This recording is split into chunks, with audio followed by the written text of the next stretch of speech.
여러분 10주차 두 번째 영상은 치아 제식술부터 해보도록 하겠습니다. 여러분들 치아 제식술은 일치당으로 산정을 합니다. 그럼 치아 제식술에서는 여러분들 치아를 다시 식립한다는 얘기잖아요. 자, 그래서 두 가지 여러분들의 경우를 생각해 보시면 되겠습니다. 첫 번째로는 사고에 의해서, 즉 외상으로 인해서 이탈이 돼서 다시 제 위치에 식립을 해야 되는 경우, 자, 그런 경우에는 어떻겠습니까? 여러분들 사고에 의해서 외상으로 인해서 하게 된다면 우리가 해야 될 게 두 가지가 더 있습니다. 자, 그러면 치아를 제 위치에 제식을 시킨다 해서 치아가 가만히 있지는 않죠. 그래서 우리가 부목을 대어주고 필요하면 근간치료라고 했죠. 그래서 치아 제식술 첫 번째로 제식, 그 다음에 두 번째로는 신경치료라는 개념이 들어갈 수 있고요. 그 다음에 세 번째로는 여러분들 보시는 것처럼 이거를 고정시켜주는 고정술이 들어갈 수 있습니다. 그래서 세 가지 진료가 이어진다고 볼 수가 있어요. 물론 다 같이 하는 건 아닌데, 근데 기본적으로 여러분들 치아 제식술 일치당 산정하고 나서 우리가 뒤에 배울 건데, 만약에 뭐 하기 1번을 이렇게 제식을 했다라고 치면은 거기에 해당하는 2번, 반대편에 1번 정도는 이거를 묶어서 고정할 필요가 있다라는 거죠. 왜냐하면 이 1번을 안정시키려면은 결국은 레진으로 이렇게 묶든지 아니면 와이어를 넣고 레진을 군데군데 이렇게 해서 여러분들 그 치아를 고정을 하든지 이렇게 고정술이 필요한 거죠. 그래서 이때는 장강 고정술이라는 행위를 할 수 있습니다. 그래서 이 치아 제식술 일치당과 장강 고정술 행위가 두 가지 첨가가 될 수 있고요. 당일에 또 간혹 바로 신경치료를 해야 되는 경우가 있습니다. 그래서 근간치료라는 행위까지 세 가지가 이어질 수 있습니다. 자, 그래서 근간치료 고정술을 하면 각각 산정하시면 되고요. 만약에 만성 건단성 치주염으로 제식을 한다. 그러면 당연히 만성 건단성 치주염이라면 그 사진이 필요하겠죠.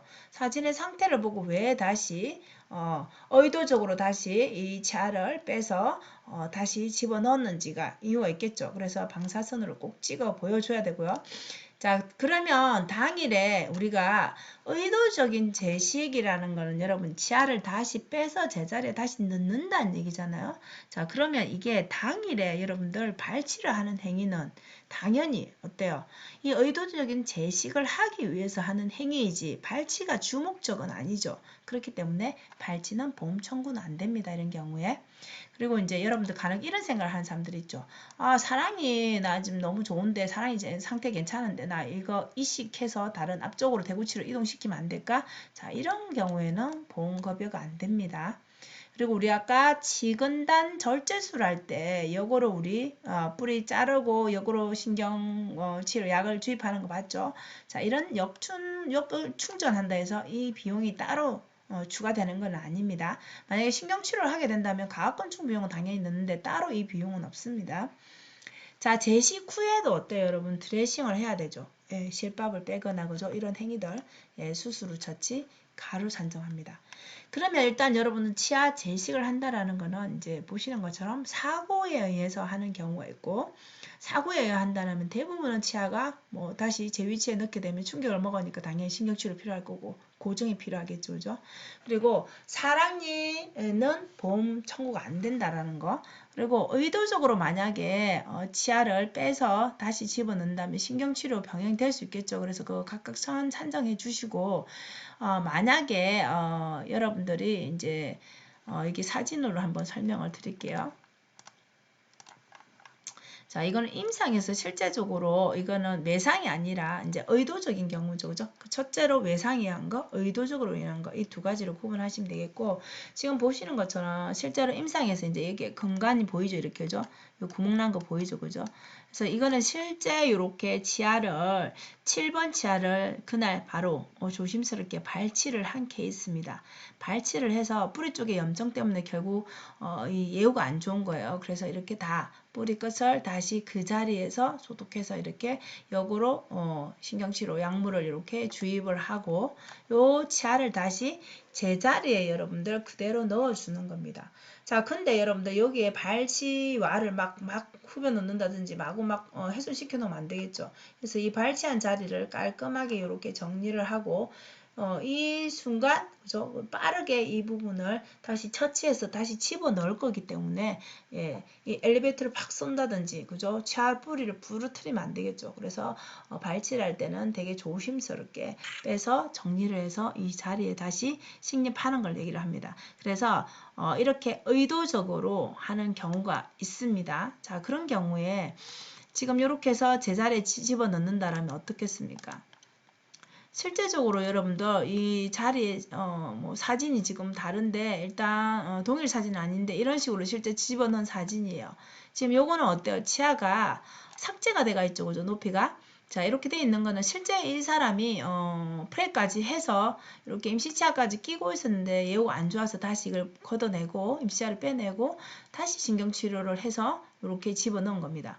그래서 여기에 보시면 왜 이렇게 X자로 이렇게 돼 있냐 하면은 이 슈처한 게 이렇게 돼 있잖아요. 그죠? 그래서 이 치아를 고정을 해야 되는데 이때는 원래는 이렇게 뭐 와이어를 이렇게 하든지 아니면 레진으로 해야 되는데 좀 상태가 애매하죠. 그죠? 그래서 이쪽으로 어차피 이 환자는 밥을 또 잘 안 먹기도 하고 못 먹기도 하고 그래서 여기에 치아에 홈을 이렇게 파서 고정이 잘 안 될 거니까 이렇게 네 군데에 홈을 파서 이렇게 봉합사를 이렇게 걸쳐진 상태입니다. 이렇게 해서 슈처를 했었어요. 실제적으로. 이렇게 해서 한 2주 정도 만에 한 번씩 오면서 이렇게 상태를 엑스레이 찍어보고 경과를 봤던 케이스입니다. 그래서 이렇게 보시면 여기 뿌리 끝에 염증 보이죠, 그죠? 이런 거를 이제 제거를 하는 거예요. 이게 엑스레이 상에서는 보이지만 제거가 잘 안 되잖아요. 그래서 아무리 파일로 들어가더라도 이 뿌리 끝에 접근하기가 힘드니까 이게 개선이 안 되니까 결국은 이 부분을 자르고 소파에서 이게 다시 발치한 자리에 이런 식으로 그대로 집어넣는 겁니다. 집어넣어서 이게 고정, 안정이 되려면은 장치가 그죠? 이렇게 와이어든 아니면 뭐 슈처를 하든 뭐든 레진으로 하든 이렇게 고정 장치가 필요한 거죠. 그래서 이게 한 달 정도 지나면 어느 정도 자리를 잡게 됩니다. 그러면 이제 사진을 찍어 보게 되고 만약에 이 상태에서 이제 이 환자가 저작하기 어느 정도 괜찮아진다? 그러면 이 상태에서 다시 보철을 해서 사용할 수 있고 아니면은 너무 뭐 안 씹어진다. 그죠? 힘들다, 아프다. 그러면 결국은 뭐 어쩔 수 없이 발치인 거죠. 그래서 이 의도적인 제식은 결국은 내 치아에 대해서 그만큼 살리겠다는 의지가 있어야지 기간도 그렇고 그죠?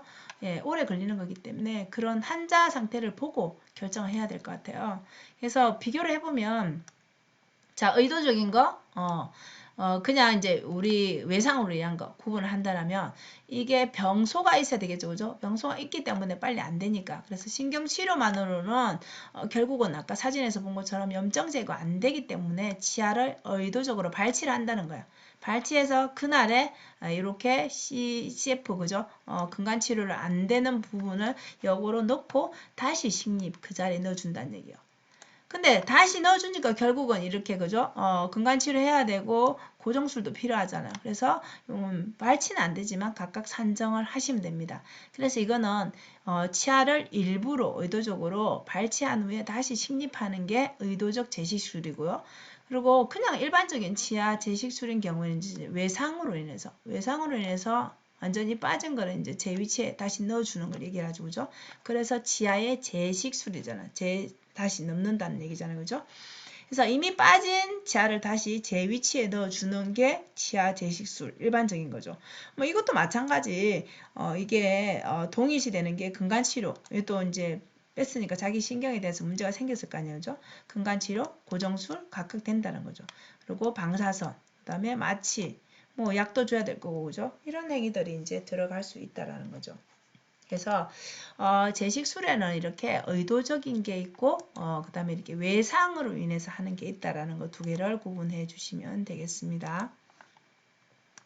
그 다음에 여러분들 탈구치와 정복술은 일치당으로 산정을 하고 이게 차이점이 여러분 위 앞에 나온 제식술하고 차이점이 외상으로 인해도 얘가 완전히 빠지지 않는 겁니다. 우리 앞에 제식은 완전히 빠져서 다시 제 위치에 넣는 거고요. 아니면 아예 빼서 다시 넣는 거고 이거는 발치와 내에 치조골 내에 위치가 변해서 흔들리는 치아를 다시 좀 고정을 시켜준다라고 보시면 되겠어요. 근데 이것도 공통적인 게 뭐냐면 이렇게 결국은 이제 충격 먹었으니까 얘도 근간치료, 이 신경치료를 해줄 수가 있는 거죠. 그래서 해줘야 되고 각각 산정 가능하고요. 이것도 마찬가지 앞에처럼 고정이 필요하겠죠. 그래서 장관 고정수 같은 거를 산정할 수 있습니다. 자, 이런 경우 이제 각각 산정이 된다라는 거, 이게 이제 좀 차이점이 있다라고 보시면 되겠죠. 그래서 이렇게 보시는 것처럼 와이어를 이렇게 넣어서 하든지 아니면 레진으로만 이렇게 다 와이어 없이 이런 식으로 이제 할 수가 있다라는 거죠. 그래서 얘도 장관 고정술이라는 행위와 같이 산정할 수 있다라는 걸 여러분들이 기억을 하시면 되겠습니다. 장관 고정수는 우리 책의 뒤쪽에 나오거든요, 여러분. 네, 그건 좀 이따가 또 나오면은 한번 해보도록 하겠습니다.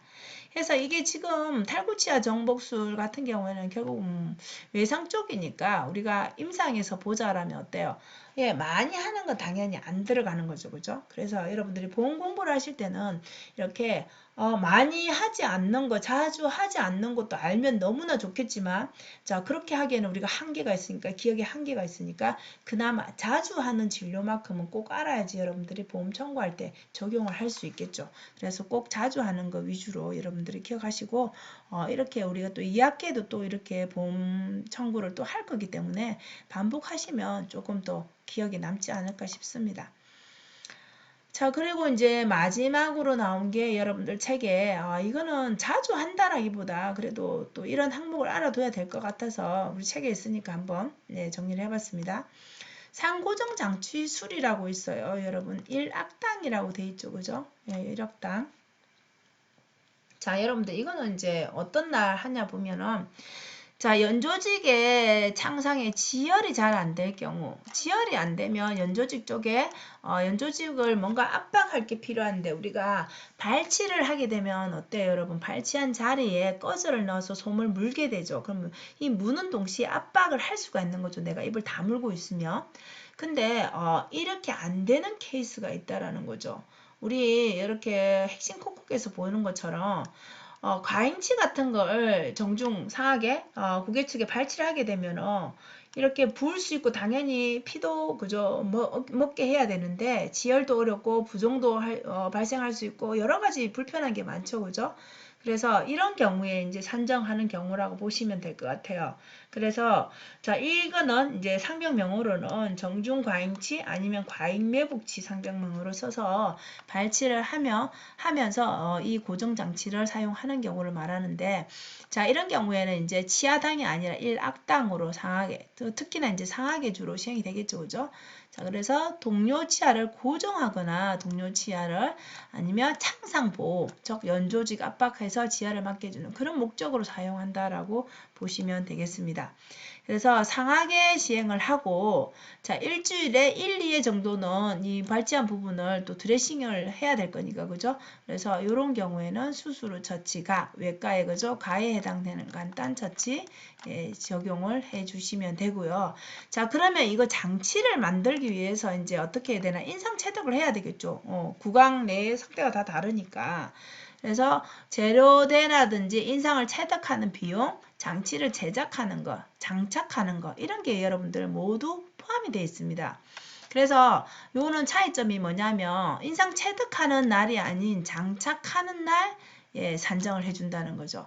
그러면 이게 발치를 하기 전에 그죠 이런 인상 체득을 미리 하고 그다음에 장착 미리 만들어 놓고 그 발치를 하고 나서 그죠 이렇게 정중과잉치 발치를 하고 나서 이 장치물을 줘야 될 거 아니에요, 그죠? 네, 그때 장착하는 날 발치랑 이거를 같이 산정할 수 있다는 건가? 인상 체득하는 날에는 상고정 장치수를 1악당을 산정하는 게 아니라는 거죠. 예, 그게 여러분들 좀 차이점이 있고요. 실제적으로 사진 보면 이제 이런 장치물을 여러분들이 하려면 어때요?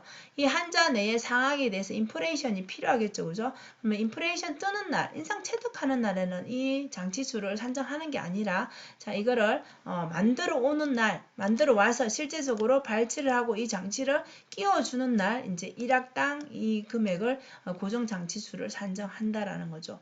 예, 그래서 실제적으로 우리가 뭐 수술하고 나서도 아니면 연조직 창상의 지혈이니까 꼭 발치 아니더라도 그런 쪽에 사용할 수 있겠죠, 그죠? 그래서 동료치의 고정이라든지 창상 보호하는 목적으로 사용하는 게 상고정 장치술이다라고 1악당 산정할 수 있다.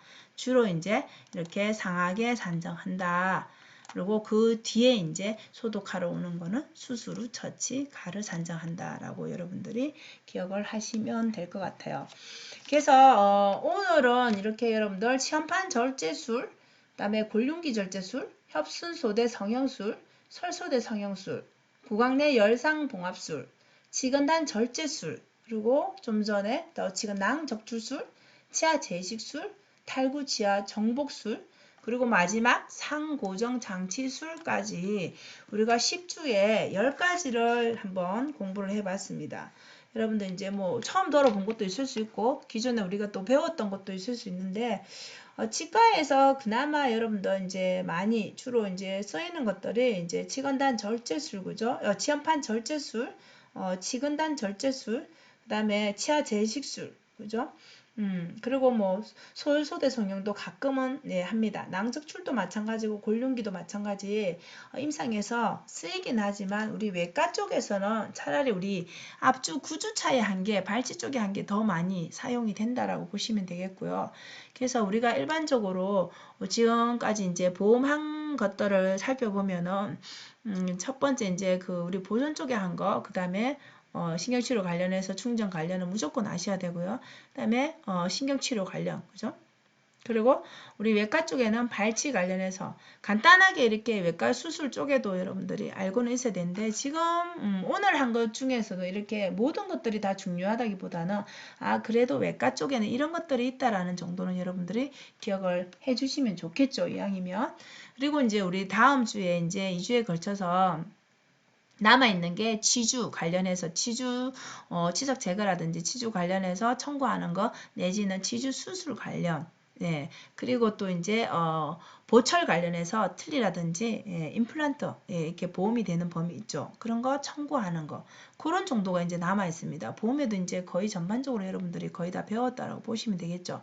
그래서 외과 파트에서 자주 하는 거 위주로 여러분들이 공부를 하시고 다음 네, 치주도 마찬가지입니다. 치주도 그런 식으로 공부를 하고 이번 이제 남아있는 주수들에는 여러분들 전체적으로 이제 또 문제를 한번 정리하는 시간도 한번 시험 전에 또 가져보도록 할 겁니다.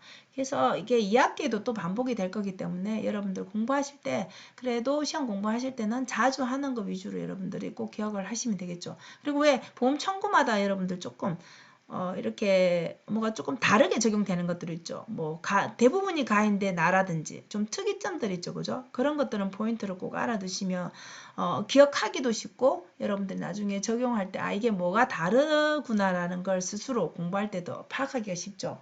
그래서 비슷한 것끼리 예를 들면 치조골 성형하고 골륜기하고 비교했을 때 그죠? 협순소대나 설소대하고 비슷하면서 조금 다른 점들이 있죠. 그죠? 그런 식으로 여러분들이 엮어서 공부를 하시면 좋을 것 같아요. 치근단 절제술하고 치근낭 적출술하고 그죠? 이것도 같이 동일시 같이 진료를 같이 하면서 또 다르게 적용되는 부분이 있죠. 치아 재식술도 마찬가지, 치아 탈구치아 정복술도 같이 뭔가 비슷하게 가면서 차이점이 뭐다. 이런 식으로 여러분들이 비교해서 공부를 하시면 더 기억하기가 쉽지 않을까 싶습니다. 뭐 계속 할수록 여러분들 어때요? 뭐 공부는 끝이 없죠. 좀 더 자세하게 깊게 파고들면 더 어렵고 그죠? 그래서 1학기에는 이런 식으로 여러분들이 이론적인 거 어느 정도 하고 그다음에 기말고사에는 또 이런 항목 중에서 주된 거를 찾는 게 나오기 때문에 주된 처치가 뭔지는 여러분들이 반드시 또 문제에서 찾을 수 있게끔 다음 영상에서 여러분 이제 관련해서 그죠? 관련 문제들을 한번 풀어볼 텐데 여러분들이 직접 풀이해주면 답을 작성해서 여러분 과제방에 올려주시면 되겠습니다. 우리 책에 있는 문제 같이 풀어서 같이 올려주시면 될 것 같아요. 자, 그래서 이제 10주차는 이렇게 10가지에 대해서 한번 정리를 해봤습니다. 여러분 스스로 한번 책에 표시해가면서 공부를 해보시고요. 그 다음에 세 번째 영상에서는 과제 관련해서 찍어보도록 하겠습니다. 자, 여러분 두 번째 영상도 듣는다고 고생하셨습니다. 자, 세 번째 과제 영상에서 만납시다. 예, 이상입니다.